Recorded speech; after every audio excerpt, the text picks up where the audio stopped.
talking about the commercials from the Super Bowl than the actual game itself. Yeah, from snack foods and beer to car makers and drug companies, there was a wide range of ads this year. So to help us break down the best and the worst is Dave Saunders with Madison+Main. Good to have you here. Thanks for having me. All right, let's start with the best. Best.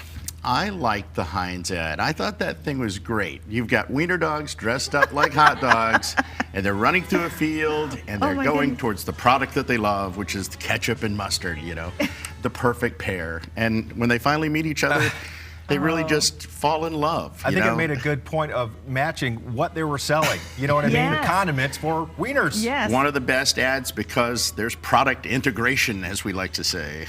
And I thought a couple of the other ads were really, really good. But overall, the theme this year was a little bit more of a kind of a mediocrity. You know, a lot of ads didn't really get bold. But I did like the Snickers ad. Me I thought too. that was a great ad. I like that one. They used the same kind of formula that they've had before. Anytime you've got Willem Dafoe dressed up as Marilyn Monroe, I think that's very funny and very memorable. Oh, yeah. And also great with the social media interaction, too, because they actually release spots after that. You've got, I think his name is Eugene Levy underneath there with the fan blowing at the end of the spot. And it's going to be kind of memorable. Okay, which one you didn't like? Man, anything having to do with Big Pharma during the Super Bowl, I really didn't like because everybody went, ugh. But also, they're just the baby puppy monkey kind of thing that happened with Mountain Dew.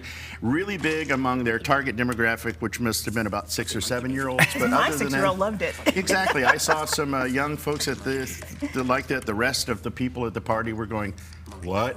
Do you think that some of these companies, they spend so much on these commercials, in an effort to try to make a memorable commercial, do they kind of lose sight of the fact that, wait a minute, we're trying to get people to know what our product is here? We say, you know, all the time at our shop, bold brands win, right? And so you've got to be bold in order to do something great. And historically, Super Bowl ads have, the ones that have really been bold are the ones that get remembered.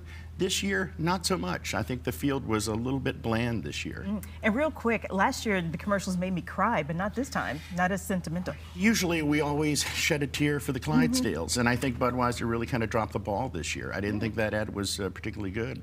Well, there were a lot of commercials that we want to talk about, and Dave's going to be back to talk about some more. And Dave is going to spend the next hour or so answering your questions about this year's Super Bowl ads on our Facebook page. He's going to be in our web center, so go submit your questions online right now. Dave Saunders, thank you so much, brother, for showing up. We'll talk to you in a bit. And you showed up early, too. Wow.